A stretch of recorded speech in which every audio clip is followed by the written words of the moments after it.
وعلیکم السلام ورحمت الله وبرکاتہ. یو ورور د شرعي مسالې متعلق سوال کړی دی. دی وایي چې مونږ په ایران کې یو، مونږ سره تشیع اهل تشیع شیعهګان مونږ سره بحث کوي. مونږ ته وایي چې زمونږ دا مسلک او زمونږ دا مذهب او دا دین دا صحیح دی او ستاسو صحیح نه دی. دی وایي چې دی سره مونږ کوم داسې بحث وکړو یا داسې لاره ورسره وکړو چې دوی مونږ ملامته کړو. دا یاد لرئ تاسو د بحث او د مباحثې نه اجتناب وکړئ. وجه دا ده که تاسې اهل علم یې، تاسو علم کړی وي، د خپل مسلک او د مذهب نه باخبره یې تاسو، او د هغوی سره بیا یا د هغوی د علماو سره بحث کوئ نو ډېره ښه ده. لیکن که چېرته تاسو اهل علم نه یې، تاسو سره علم نه یې، نو بیا د هغوی سره بحث دا مه کوئ. وعلیکم السلام ورحمت الله وبرکاتہ. یو ورور د شرعي مسلې متعلق سوال کړی.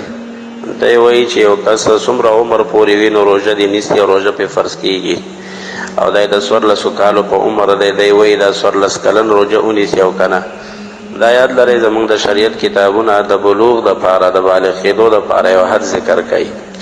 اصل بنیادی مسله دا ده چې کله ماشوم بالغ شي یا جنۍ بالغه شي، یعنی هلک بالغ شي یا جنۍ بالغه شي، نو الله په دوی باندې شرعي احکام دا فرض شي، د هغې نه وړاندې دا بې فرض نه وي. د بلوغ دپاره چې کله دوی بالغ شي نو الله بیا روژې پې فرض کیږي.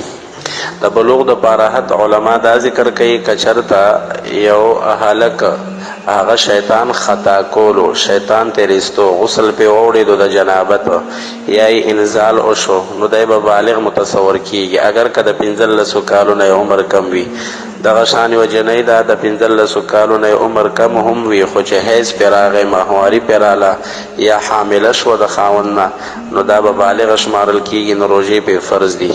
خو که چېرته د 15 کالو نه وړاندې په هلک باندې هم څه آثار او علائم د بلوغ نه ښکاره کېدو، نه شیطان خطا کړی او تېرویستی وي، او نه پې غسل اوړېدلی وي، نه انزال شوی وي، او دغه شان جنۍ د 15 کالو نه وړاندې نه چېرته حامله شوي د خپل خاوند نه بالفرض که واده شوي وي، نه حامله شوه او نه چېرته د هغې ماهواري او حیض راغی، نو بیا 15 کاله عمر چې کله د هغې پوره شي نو بیا به بالغ متصور کیږي، بالغ به شمارل کیږي، روژې بیا پې فرض دي. خلاصه د جواب ده چې دغه 14 کلن هلک که چېرته ته د انزال شوی وي یا شیطان تېرویستی وي، خطا شوی وي، نو بیا خو روژې پې فرض دي ځکه بالغ متصور کیږي. خو که 15 کالو کې چېرته شیطان نه وي تېرویستی، جنابت والا غسل پې نه یې اوړېدلی، انزال یې نه وي شوی، نو بیا دی بالغ نه دی. یو کال به نورم صبر وکړي چې کله 15 کالو په عمر شو بیا به دی بالغ متصور کیږي، بیا به روژې نیسي.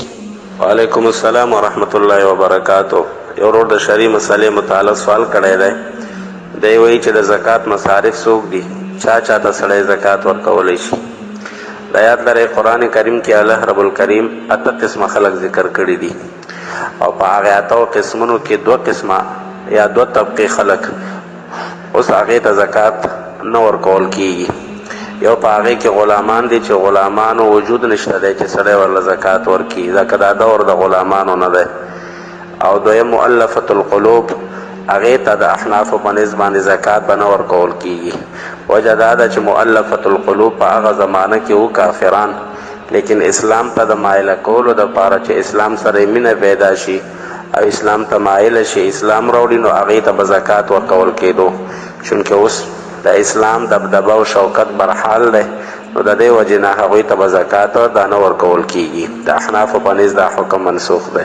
نو خلاصه د جواب دا شوه چې په دې 8 قسمو خلکو کې به 6 قسمه خلکو ته زکات ورکول کیږي. لومبی په هغې کې مساکین دي، انما الصدقات للفقراء والمساکین، فقراو له به زکات ورکوي، فقیران. دویم مسکینانو له به زکات ورکوي.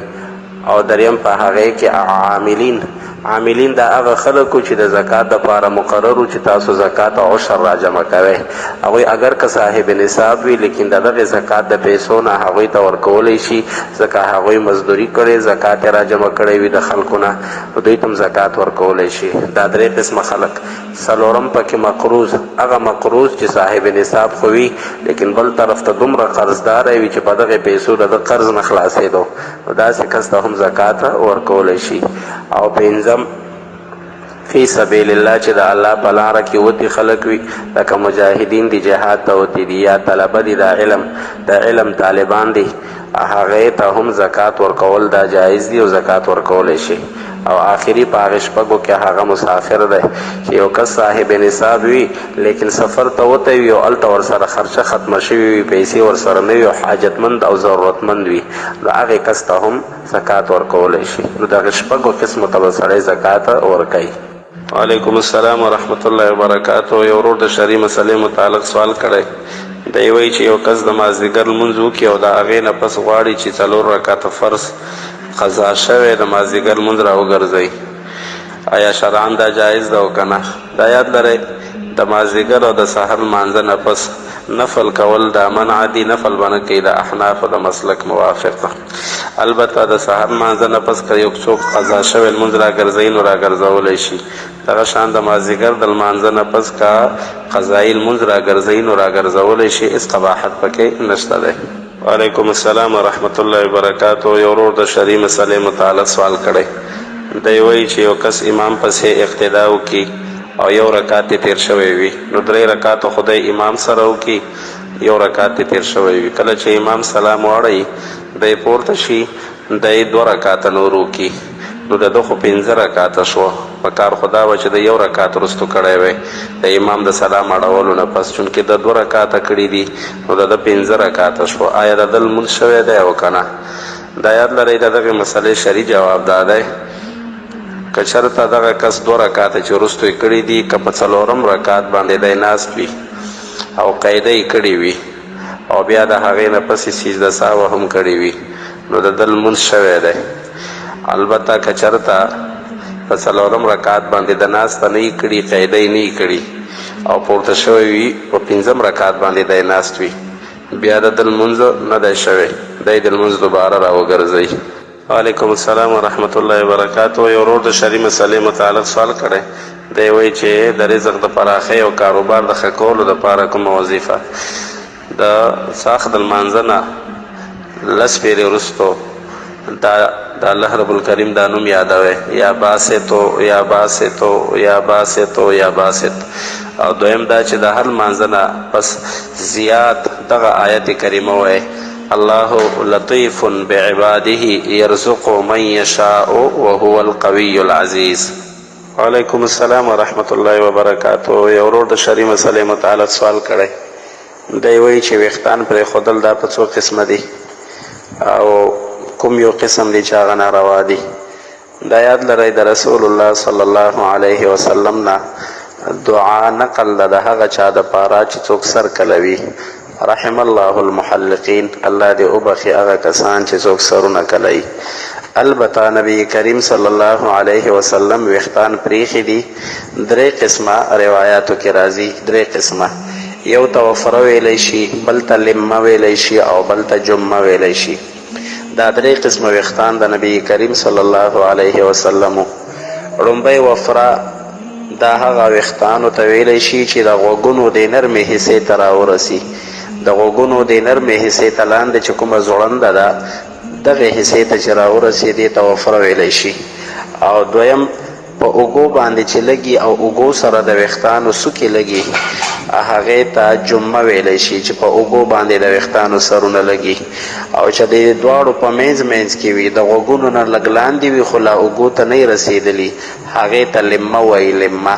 نو دا 3 قسمه ویښتان د نبی کریم صلی الله علیه وسلم کله به د غوږونو د نرمې حصې ته رسېده کله به د هغې نه لږ اوږده شو خو اوږو ته به لا نه ورسېدلي او کله به بلکل د اوږو ته ورسېده د ویښتانو څوکې به د اوږو سره لګېدې. دا 3 قسمه ویښتان دا سنت طریقه ده. د دې نه علاوه که څوک ویښتان پرېږدي یا بعضې حصه کموي او بعضې حصه زیاته ساتي دا د سنتو خلاف دی بلکې په احادیثو کې وعید راغلی دا هغې چا په باره کې چې هغه نیم ویښتان کموي او کلوي او نیم په سر باندې پرېږدي. وعلیکم السلام ورحمت الله وبرکاتو. یو ورور د شرعي مسلې متعلق سوال کړی دی وایي چې 786 980 چې کوم لیکل کیږي د خطونو په اول کې د صفو په ابتدا کې دا د څه شي معنا ورکوي؟ دا یاد لرئ 786 یا 980 دا د بسم الله معنا ورکوي د ابجدو د قاعدې مطابق د حروف ابجد د قاعدې مطابق دا د بسم الله معنا ورکوي. د دې وجې نه بعضې کسان د خطوطو په اول کې بسم الله نه لیکي دا لیکي دا حروف ځکه لیکي چې که بسم الله مونږ ولیکو نو د بسم الله بې ادبي او بې احترامي راځي، ځکه دا خط په هر ځای کې غورځي را غورځي پرېوځي، نو د دې وجې نه دوی بسم الله نه لیکي، د هغې په ځای باندې دغه حروف لیکي. لیکن دومره یاد لرئ چې په دې سره د بسم الله فضیلت نه حاصلیږي. کوم چې د بسم الله په لیکلو باندې ثواب دی، هغه ثواب په دې باندې نه میلاویږي. وعلیکم السلام ورحمت الله وبرکاتو. یو ورور د شرعي مسلې متعلق سوال کړی دی، وایي چې یو کس وفات شي، یوه لور پاتې وي، یوه ښځه او باقي رونه ترې پاتې وي، دې رونو ته یې په میراث کې حصه رسي او که نه. دا یاد لرئ شرعي مسله دا ده چې کله یو کس وفات شي، یوه ترې لور پاتې وي، یوه ترې ښځه پاتې وي او رونه ترې پاتې وي، دې رونو ته یې په میراث کې حصه رسي. د دغې کس چې څومره جایداد وي او که نغدې روپۍ وي، دا به په 8 حصو باندې تقسیم کړی شي. 8 برخې به ترې جوړې کړی شي. په 8 برخو کې به یوه برخه دې ښځې ته ورکړي، باقي پاتې شوي 7 او 4 برخې دا به تېنه دې لور ته ورکړي، پاتې شوې 3 برخې او دا 3 برخې به دې رونو ته ورکړي. خو دا په هغه صورت کې چې دې رونو سره یې خویندې نه وي. که دې رونو سره یې خویندې وي، بیا د هغې تقسیم جدا دی. وعلیکم السلام ورحمت الله وبرکاتو. یو ورور د شرعي مسلې متعلق سوال کړی دی. دی وایي چې زمونږ په دکان کې په توک باندې هم مال خرڅېږي او پرچون هم وي، مونږ حساب ورته څنګه وکړو او زکات یې څنګه ادا کړو؟ دا یاد لرئ که تاسو د دې حساب معلومولی شئ، حساب یې لګولی شئ. د پرچون ځان ته حساب وکئ او د توک ځان له وکئ چې مثلا دا مال موږ په توک خرڅوو او دا په پرچون باندې، د دواړو حساب وکئ. په هغه حساب چې څومره پیسې ترې جوړېدې، بیا د هغې زکات وباسئ. او که چېرته تاسو ته اندازه نه لګېده چې څومره مال په توک خرڅېږي او څومره په پرچون باندې، نو بیا اندازه او تخمینه ولګوئ چې مثلا دومره مال زموږ داسې وځي او دومره په پرچون باندې وځي. تخمینه لګوئ او څه لږ زیات هم پرې ولګوئ او د هغې زکات وباسئ. علما زمونږ لیکي که کوم مال د دکان نه حسابېدو، نو اندازه دې سړی ولګوي چې د دغې دکان مال به دومره وي پرچونه، نو بیا دې په هغه حساب باندې زکات وباسي. وعلیکم السلام ورحمت الله وبرکاتو. یو ورور د شرعي مسلې متعلق سوال کړی دی، وایي که یو کس بلکل ووټ نه ورکوي چاله هم، نو د دې شرعي حیثیت څه دی؟ دا یاد لرئ د ووټ اچولو په باره کې ما تفصیلي جواب دا کړی و. لیکن که یو کس بلکل چاله ووټ نه ورکوي یا ووټ نه اچوي، نو په دغې ووټ نه ورکولو باندې هېڅ چاله هم یا ووټ نه اچولو باندې دی نه ګناهګارېږي، ګناهګار نه دی. د دې گنجایش ته د شریعت ورته اجازت ورکړی. وعلیکم السلام ورحمت الله وبرکاتو. یو ورور د شرعي مسلې متعلق سوال کړی دی، وایي چې په یو مسجد کې جمع وشي او د محلې خلک وروسته دویمه جمع ودروي، نو د امام د ځای نه به څومره وروسته ودرېږي، 1 صف که 2 صفه؟ دویم سوال یې دا دی چې دویمې جمع دپاره اقامت ویل دا ضروري دی او که نه؟ دا یاد لرئ د دویمې جمع دپاره زموږ فقهای کرامو یو څو صورتونه ذکر کړي دي. 7 صورتونه ذکر کړي دي. یاد لرئ په دې 7 صورتونو کې 4 صورتونو کې دویمه جمع کول دا جایز دي، او په 2 صورتونو کې دویمه جمع کول په یو مسجد کې دا مکروه تحریمی دي، او په یو صورت کې دویمه جمع کول دا مکروه تنزیهی دي. تفصیل یې زمونږ د فقه کتابونو داسې لیکلی. لومبنی هغه 4 صورتونه چې په هغې کې دویمه جمع کولی شي، د هغې لومبنی صورت دا دی چې د یو لارې مسجد وي او هلته د هغې لمونځګزار او لمونځ کوونکي دا متعینه نه وي، ځکه د لارې مسجد دی، هر څوک راځي ودرېږي لمونځونه کوي. نو په داسې صورت کې دویمه جمع کول، که یو څوک راشي د دې لارې په مسجد کې یوه جمع وکړي، نور خلک راشي دویمه جمع وکړي، نو دویمه جمع کول د دوی دا جایز دي، ځکه د لارې مسجد دی. دویم صورت هغه دا دی چې یو مسجد وي، د هغې امام هم نه معلوم او د هغې مؤذن هم نه معلوم. نو داسې یو مسجد امام او مؤذن نه دي معلوم، نو که په هغې کې یوه جمع وشوه او بیا خلک راله دویمه جمع یې وکړه، نو دویمه جمع کول د دوی جایز دي. وجه دا ده چې نه امام معلوم دی نه مؤذن معلوم دی. دریم صورت د جواز هغه دا دی که چېرته د یو محلې مسجد وي، امام او مؤذن خو معلوم دي، امام او مؤذن معلوم دي، دوی پکې یوه جمع وکړه لاروي خلک راله چې د دې محلې خلک نه دي، د بل ځای دي، په لارو روانو یا مسافرو، او د جومات ته دننوتو، دویمه جمع یې وکړه. دوی دپاره چونکې د محلې خلک نه دي، دویمه جمع کول د دوی دپاره ده جایز دي. او څلورم صورت د جواز چې جایز دی هغه دا دی چې که چېرته د محلې مسجد وي او په هغې کې اذان نه وي شوی، بغیر د اذان نه خلکو پکې جماعت او جمع کړي وي، یاد لرئ بغیر د اذان نه د محلې په مسجد کې چا جمع کړي وي، نو دویمه جمع کول دا جایز دي چې اذان پکې وشي او دویمه جمع مستقله پکې وشي، ځکه مخکینۍ جمع د محلې په مسجد کې بغیر د اذان نه شوې ده، نو دویمه جمع د اذان سره کول دا جایز دي. دا هغه څلور صورتونه دي چې د څلورو صورتونو کې دویمه جمع کول دا جایز. دو صورتونه هغې کې مکروه تحریمي دي. لومبنی صورت دا دی چې یو محلې مسجد وي، باقاعده د هغې دپاره امام هم وي، باقاعده د هغې دپاره مؤذن هم وي، او د هغې دپاره اذان هم وشي، یوه جمع پکې وشوه. دویم ډله راشي او اذان پکې وکړي او په همدغې مسجد کې حالا کې مخکې هم اذان شوی مستقله جمع شوې وه، د محلې خلکو کړې وه. دویمه ډله د محلې خلک راشي او اذان پکې وکړي او مستقله جمع وکړي، نو دا دویمه جمع کول دا مکروه تحریمي دي.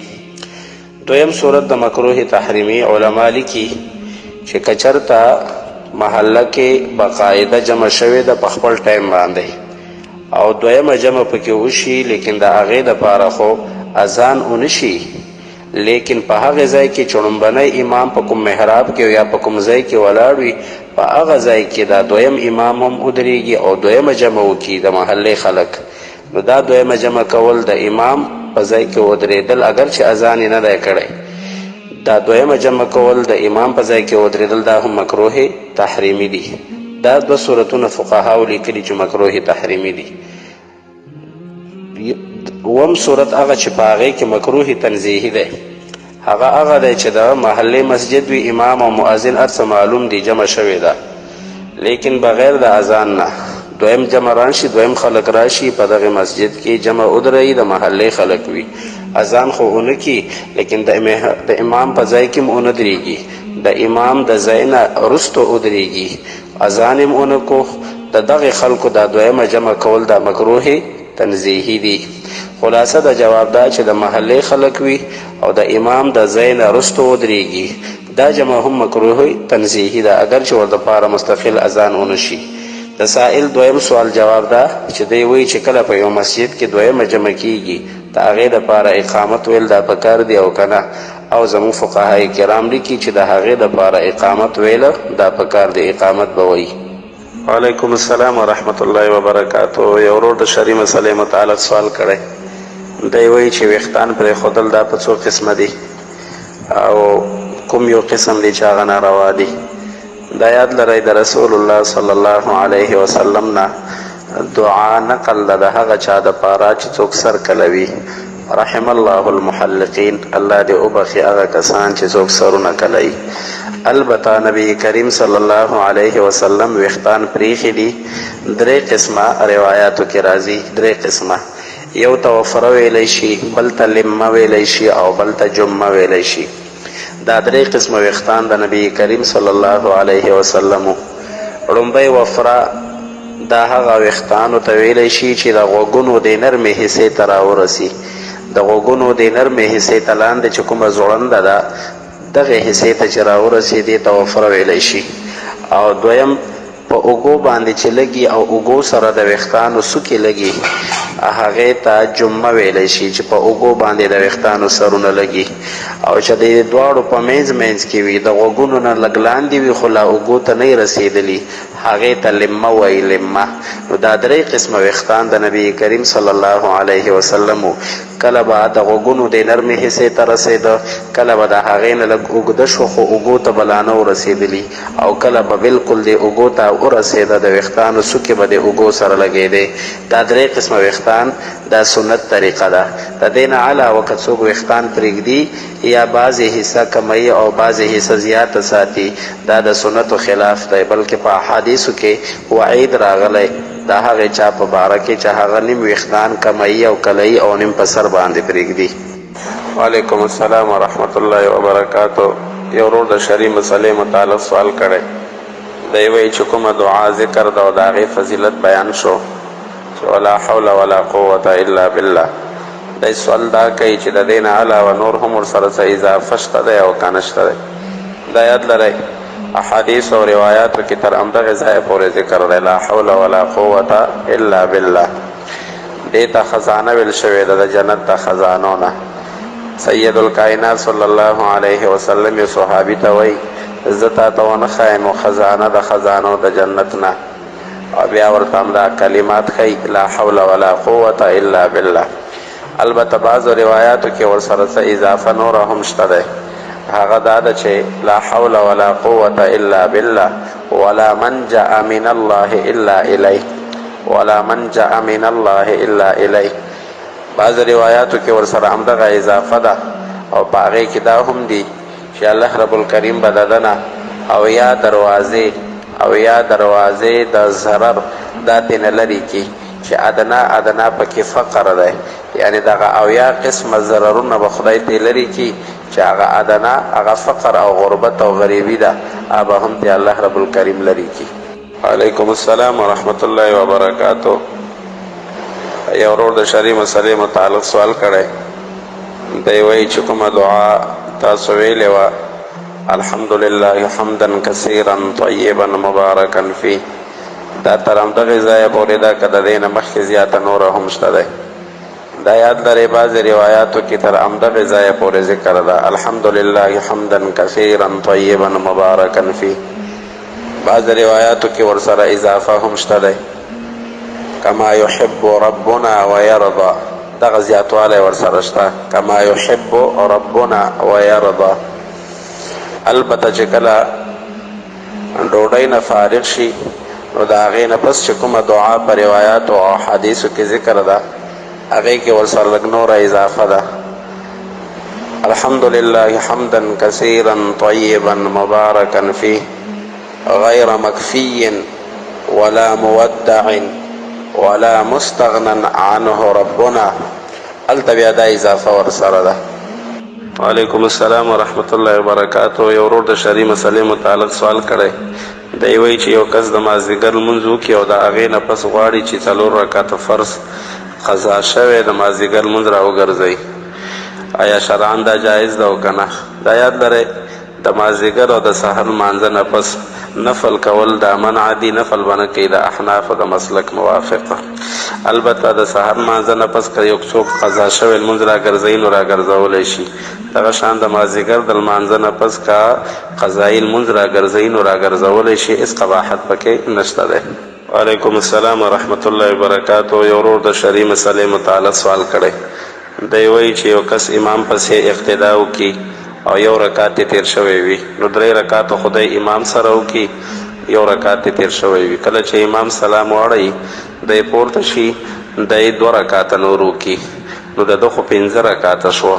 په کار خو دا وه چې د یو رکعت وروستو کړی وی د امام د سلام اړولو نه پس، چونکې د 2 رکعته کړي دي نو د ده 5 رکعته شوه. آیا د ده لمونځ شوی دی او که نه؟ دا یاد لرئ د دغې مسلې شرعي جواب دا دی که چېرته دغه کس 2 رکعته چې وروستو یې کړي دي که په 4م رکعت باندې دی ناست وي او قاعده یې کړې وي او بیا د هغې نه پسې سجده سهوه هم کړې وي نو د ده لمونځ شوی دی. البته که چېرته په 4م رکعت باندې د ناسته نه یې کړي، قاعده یې نه یې کړي او پورته شوی وي په 5م رکعت باندې دی ناست وي بیا د ده لمونځ نه دی شوی، دی د لمونځ دوباره راوګرځوي. وعلیکم السلام ورحمت الله وبرکاتو. یو ورور د شرعي مسلې متعلق سوال کړی. دی وایي چې یو کس څومره عمر پورې وي نو روژه دې نیسي او روژه پرې فرض کیږي او دی د 14 کالو په عمر دی. دی وایي دا 14 کلن روژه ونیسي او که نه؟ دا یاد لرئ زموږ د شریعت کتابونه د بلوغ دپاره د بالغ کېدو دپاره یو حد ذکر کوي. اصل بنیادی مسله دا ده چې کله ماشوم بالغ شي یا جنۍ بالغه شي، یعنی هلک بالغ شي یا جنۍ بالغه شي، نو الله په دوی باندې شرعي احکام دا فرض شي، د هغې نه وړاندې دا بې فرض نه وي. د بلوغ دپاره چې کله دوی بالغ شي نو الله بیا روژې پې فرض کیږي. د بلوغ دپاره حتی علما دا ذکر کوي که چېرته یو هلک هغه شیطان خطا کولو، شیطان تیریستو، غسل پې واوړېدو د جنابت یا یې انزال وشو، نو دی به بالغ متصور کیږي اگر که د 15 کالو نه عمر کم وي. دغه شان یوه جنۍ ده د 15 کالو نه عمر کم هم وي، خو چې حیض پې راغی، ماهواري پې راله یا حامله شوه د خاوند نه، نو دا به بالغه شمارل کیږي، نو روژې پې فرض دي.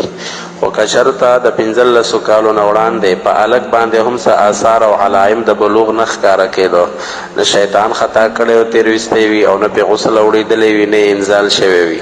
او دغه شان جنۍ د 15 کالو نه وړاندې نه چېرته حامله شوي د خپل خاوند نه بالفرض که واده شوي وي، نه حامله شوه او نه چېرته د هغې ماهواري او حیض راغی، نو بیا 15 کاله عمر چې کله د هغې پوره شي، نو بیا به بالغ متصور کیږي، بالغ به شمارل کیږي، روژې بیا پې فرض دي. خلاصه د جواب ده چې دغه 14 کلن هلک که چېرته ته د انزال شوی وي یا شیطان تېرویستی وي، خطا شوی وي، نو بیا خو روژې پې فرض دي ځکه بالغ متصور کیږي. خو که 15 کالو کې چېرته شیطان نه یي تېرویستی، جنابت والا غسل پې نه یې اوړېدلی، انزال یې نه یي شوی، نو بیا دی بالغ نه دی. 1 کال به نورم صبر وکړي، چې کله 15 کالو په عمر شو بیا به دی بالغ متصور کیږي، بیا به روژې نیسي. وعلیکم السلام ورحمت الله وبرکاتو. یو ورور د شرعي مسلې متعلق سوال کړی دی، وایي چې یو کس وفات شي، یوه تې لور پاتې وي، یوه ښځه او باقي وروڼه ترې پاتې وي، دې وروڼو ته یې په میراث کې حصه رسي او که نه. دا یاد لرئ شرعي مسله دا ده چې کله یو کس وفات شي، یوه تې لور پاتې وي، یوه تې ښځه پاتې وي او وروڼه ترې پاتې وي، دې وروڼو ته یې په میراث کې حصه رسي. د دغې کس چې څومره جایداد وي او که نغدې روپۍ وي، دا به په 8 حصو باندې تقسیم کړی شي، 8 برخې به ترې جوړې کړی شي. په 8 برخو کې به یوه برخه دې ښځې ته ورکړي، باقي پاتې شوي 7 او 4 برخې دا به تېنه دې لور ته ورکړي، پاتې شوې 3 برخې او دا 3 برخې به دې وروڼو ته ورکړي. خو دا په هغه صورت کې چې دې وروڼو سره یې خویندې نه وي. که دې وروڼو سره یې خویندې وي، بیا د هغې تقسیم جدا دی.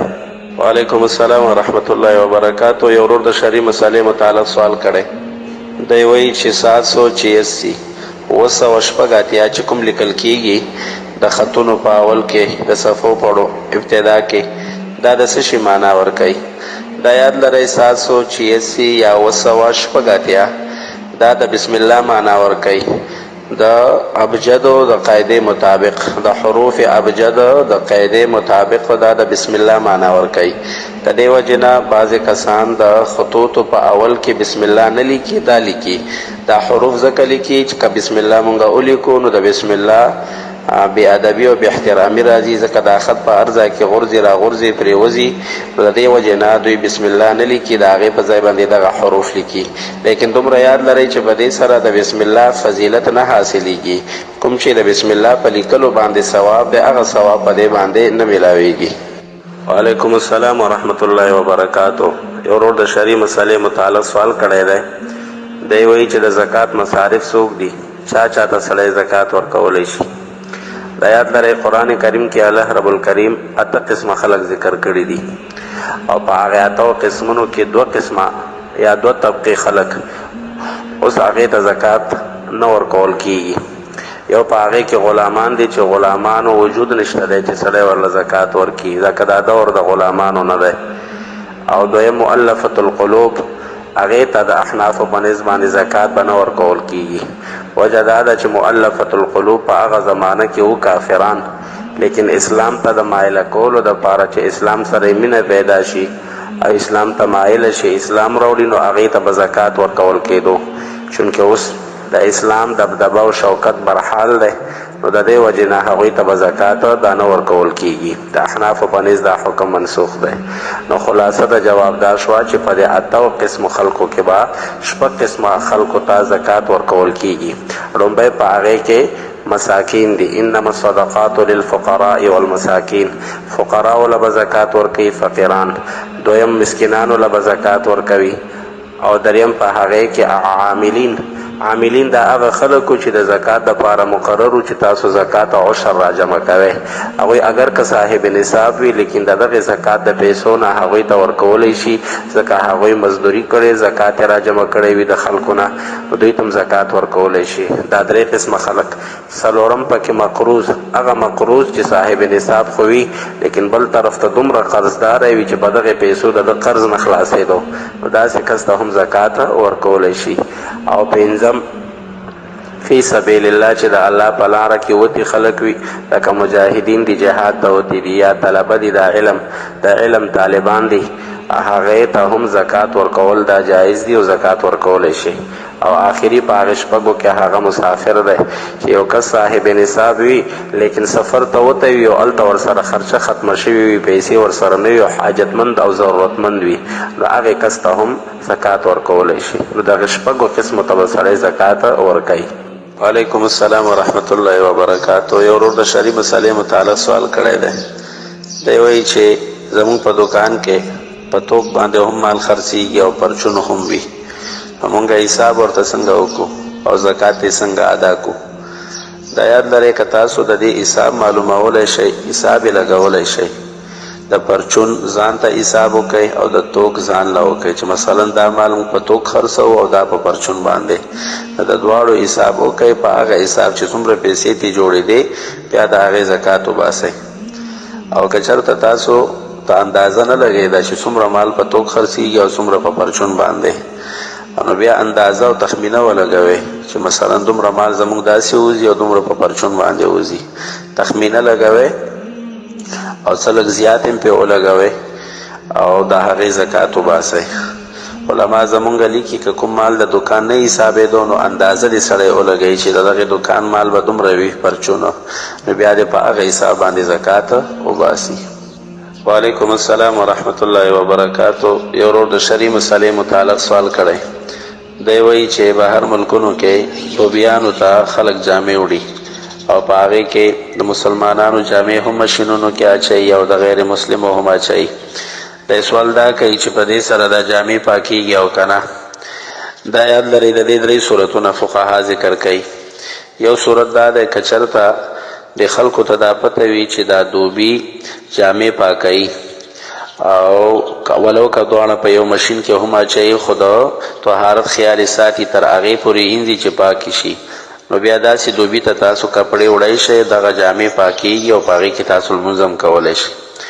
دویم دا صورت دی که چېرته خلکو ته دا پته وي چې دا دوبي په نجسو اوبو کې اینځي او خیال د پاکولو هم نه کوي ډېر نو بیا داسې دوبي ته خپلې جامې دا مه وړئ او مه یې پرې وینځئ.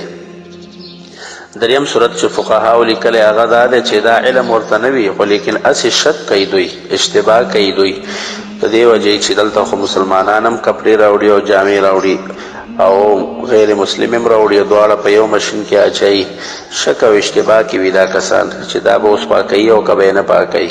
په داسې صورت کې فقها لیکي چې شک مه کوئ اشتباه مه کوئ ابتلا عام د عامه ابتلا دا ده چې دوبیان جامې پاکوي نو په داسې صورت کې تاسو به شک او اشتباه ته میلان او ترجیح نه ورکوئ بلکې په دغې جامو کې تاسو لمونځ هم کولی شئ دغه جامې پاکې دي. وعلیکم السلام ورحمت الله وبرکاتو. یو ورور د شرعي مسلې متعلق سوال کړی دی. وایي چې یو کس باندې د شپې غسل د جنابت اورېدلی وي او دی په ځان نه وي پوه شوی ماښام ورته پته ولګېده چې په ما باندې خو غسل اورېدلی دی نو د ورځې چې دا کوم منځونه یې کړي دی سوال دا کوي چې دغه لمنځونه راوګرځوي او که نه؟ دا یاد لرئ فتاوا دارالعلوم دیوبند هم دا مسله ذکر کړې ده او شامي هم دا مسله ذکر کړې ده. داسې کس چې د شپې پې غسل اورېدلی وي او ده ته معلومه نه وي او پې پوه شوی نه وي او څومره لمنځونه یې چې کړي وي د دغې لمنځونو قضا به راګرځوي. مثلا دی وایي چې سهار ټیم کې پې غسل اورېدلی د شپې او ماښام ورته پته ولګېده نو دی به د سهار قضا هم راګرځوي د ماسپښین به هم راګرځوي د مازدیګر او ماښام څومره لمنځونه یې چې کړي وي دا ټول منځونو قضا به دی راګرځوي خو نیت به داسې کوي چې آخرنی قضا شوې ده سهار لمونځ کوم او آخرنی قضا شوې ده ماسپښین او د مازدیګر ځکه دا هغه آخري قضا شدل لمونځ دی نو نیت به آخري کوي. خلاصه د جواب دا شوه چې څومره لمنځونه ترې قضا لمنځونه یې په جنابت کې کړي دي او غسل یې نه و کړی په ناپوهۍ کې د دغې ټولو لمنځونو قضا پېشته دی، قضا به یې راګرځوي. وعلیکم السلام ورحمت الله وبرکاتو. یو ورور د شرعي مسلې متعلق سوال کړی دی، وایي چې دوه خویندې وي او دا یوه خور دا پلار ځان ته په نکاح کی او دا بله خپل زوی ته په نکاح کی، نو آیا دغه نکاح درسته ده او که نه؟ دا یاد لرئ که دوه خویندې وي او پلار راولږي دا یوه جنۍ ځان ته په نکاح کی او دا بله خور یې خپل زوی ته په نکاح کی، نو دغه نکاح شرعاً درسته ده او جایز ده. البته چې کوم اولاد ته پیدا شي د دغې پلار او د دغې زوی نه چې کوم اولاد پیدا شي بیا د دغې اولاد په خپل منځ کې نکاح دا جایز نه ده. نو خلاصه د جواب دا شوه دوه خویندې وي یو پلار په نکاح کې او دا بله زوی په نکاح کې، نو شرعاً دغه نکاح درسته ده.